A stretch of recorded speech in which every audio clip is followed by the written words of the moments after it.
नमस्ते सर, मेरा नाम अदिति सिंह है और मैं हिंदी ऑनर्स की छात्रा हूँ। मेरा सवाल आपसे ये है कि अगर आपको भारत का एजुकेशन मिनिस्टर बनने का अवसर मिले तो आप हिंदी को लेकर कौन से नए बदलाव करना चाहेंगे या कौन सी नई पॉलिसीज़ को इंट्रोड्यूस करना चाहेंगे? पहली बात तो ऐसा होगा नहीं, है ना। कोई मुझे क्यों बनाएगा। लेकिन अगर मैं इस हाइपोथेटिकल सिचुएशन में चला ही जाऊं कि मैं भारत का शिक्षा मंत्री बन जाऊं, इसमें एक समस्या ये है कि भारत में शिक्षा संवर्ती सूची का विषय है।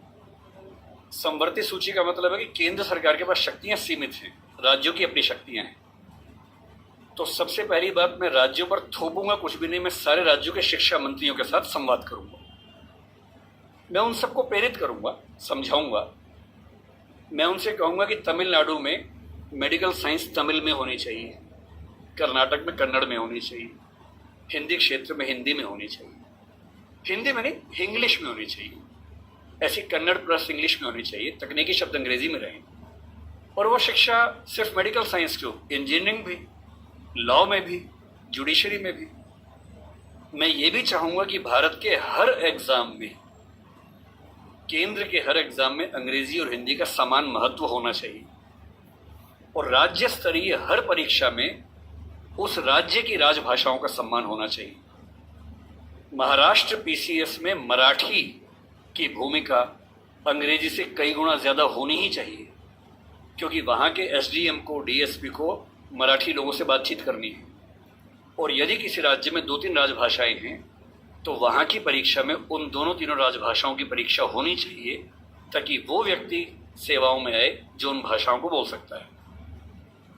कुछ ऐसे प्रयास। और तीसरी बात, अभी हमें शिक्षा पर बजट हम बहुत कंजूसी से खर्च करते हैं। हमारा ज्यादा बजट सेना पे खर्च होता है और चीजों पे होता है।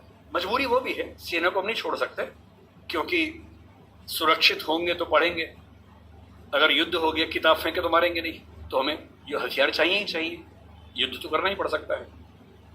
पर मैं चाहूंगा कि शिक्षा पर हमारा खर्च बढ़े। एक ऐसी हिंदी में समस्या क्या होती है, और ये हिंदी के साथ बाकी भारतीय भाषाओं में, आपको हर विषय में अच्छे अध्यापक ही नहीं मिलते हैं। अच्छे अध्यापक क्यों नहीं मिलते हैं? क्योंकि अच्छे कॉलेज ही नहीं है। अच्छे कॉलेज क्यों नहीं है? क्योंकि अच्छे शिक्षक पहले बने ही नहीं थे। अच्छे शिक्षक क्यों नहीं बने थे? क्योंकि उनको पता था कि नौकरी मिलेगी नहीं। अगर नौकरी इंग्लिश में ही मिलेगी तो लोग इंग्लिश मीडियम में ही पढ़ेंगे। इस बच्ची ने अभी भी कहा कि मैं अंग्रेजी माध्यम में, मुझे हिंदी ज्यादा समझ में आती है। पर ये अंग्रेजी माध्यम में क्यों है? क्योंकि नौकरी का संकट है, एक मजबूरी है कि नौकरी इंग्लिश में मिलेगी। अगर भारत सरकार ठान ले और राज्यों की सरकारें ठान लें, अपनी अपनी भाषाओं में पढ़ाई लिखाई की संस्कृति को ठीक से विकसित करें। रामविलास शर्मा जी ने कहा था कि हर जिले में एक विश्वविद्यालय होना चाहिए अपनी भाषा में। आंध्र प्रदेश के हर जिले में एक तेलुगु विश्वविद्यालय हो, जो उस जिले की विशेषताओं को केंद्र में रखकर ज्ञान विज्ञान कौशल का विकास करता हो। ये हिंदी पट्टी में होना चाहिए। हर जिले में विश्वविद्यालय हो, छोटा ही हो, एक विश्वविद्यालय हो। उस जिले में खेती कैसे अच्छी हो सकती है, उस जिले में उद्योग कैसे पनपेगा, स्टार्टअप कैसे होगा, उस पर रिसर्च वहां पर हो, वहां की भाषा में हो, वहां के किसान को समझ में आती हो। और देखिए, अनुवाद की दुनिया बड़ी समृद्ध हो चुकी है। आज से 4 साल पहले गूगल ट्रांसलेट करने पे हंसी आती थी। आज क्रिएटिव ट्रांसलेशन छोड़ दीजिए, तथ्यों का अनुवाद मैं तो अक्सर लगभग रोज इस्तेमाल करता हूं। हम जिस संस्था में काम करते हैं दृष्टि में, हमारी राजभाषा हिंदी भी अंग्रेजी भी है। और मैं सुनिश्चित करता हूं कि हमारी संस्था में जितने भी नोटिफिकेशंस आएंगे पहले हिंदी में आते हैं, फिर अंग्रेजी में आते हैं। मैं खुद बनाता हूं, दोनों भाषाओं में बनाता हूं। पहले हिंदी में, गूगल ट्रांसलेट पे जाता हूं, 1 सेकंड में अनुवाद हो जाता है। फिर उसको चेक करता हूं। आश्चर्य आपको होगा कि पहले 40-50% सही होता था, आजकल 95-97% सही होता है। मुश्किल से 2 साल रुक जाइए, ये मामला 100% का होने वाला है। जिस दिन 100% का हो गया, उस दिन हिंदी वालों का ये बहाना खत्म हो जाएगा कि हिंदी में कंटेंट नहीं है।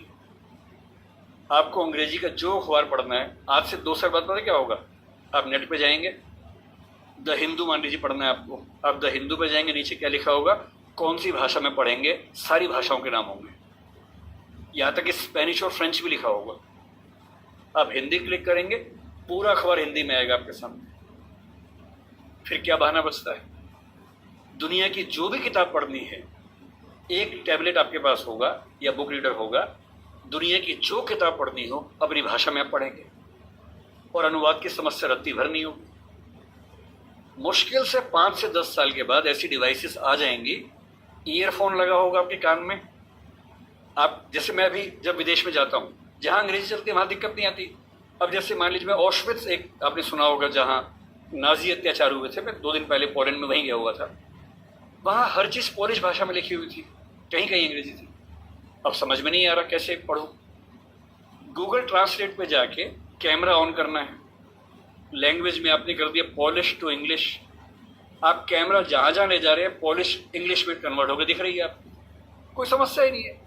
वो सारी पॉलिश लिखी है, मैं सारा अंग्रेजी में पढ़ रहा हूँ, कहीं कहीं हिंदी में पढ़ रहा हूँ, सब कुछ हो चुका है। मुश्किल से 2-3 साल बाद क्या होगा, ऐसे हेडफोन्स और माइक आ जाएंगे।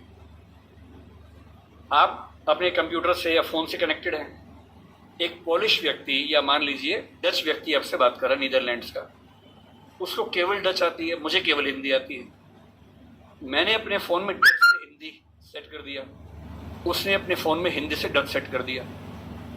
वो डच बोल रहा है, मेरे हेडफोन में जो माइक है वो उसको सुन रहा है, कंप्यूटर कनेक्टेड है, फ़ोन कनेक्टेड है, मेरा फ़ोन तुरंत उसको हिंदी में कन्वर्ट करके मुझे हिंदी में सुना रहा है। मैं हिंदी बोल रहा हूँ, उसे डच में सुन रहा है। और ये मैक्सिमम अगले 5 साल का मामला है। 5 साल बाद बेबीलोन की मीनार बन जाए। 5 साल बाद आप दुनिया की किसी भी भाषा के साहित्य को, साहित्य में थोड़ी दिक्कत आ सकती है, ज्ञान विज्ञान की बात कर लेते हैं, किसी भी भाषा के ज्ञान विज्ञान को आसानी से पढ़ सकेंगे। अगर मैं शिक्षा मंत्री बन गया, जो कि मैं नहीं बनूंगा, मैं जानता हूं, क्योंकि लोग क्लिप काट के चलाएंगे कि देखो बनना चाह रहा है ना। अगर ऐसा कभी हुआ तो मैं सुनिश्चित करूंगा भारत के हर विश्वविद्यालय में हर ज्ञान की चीज हर भाषा में उपलब्ध हो।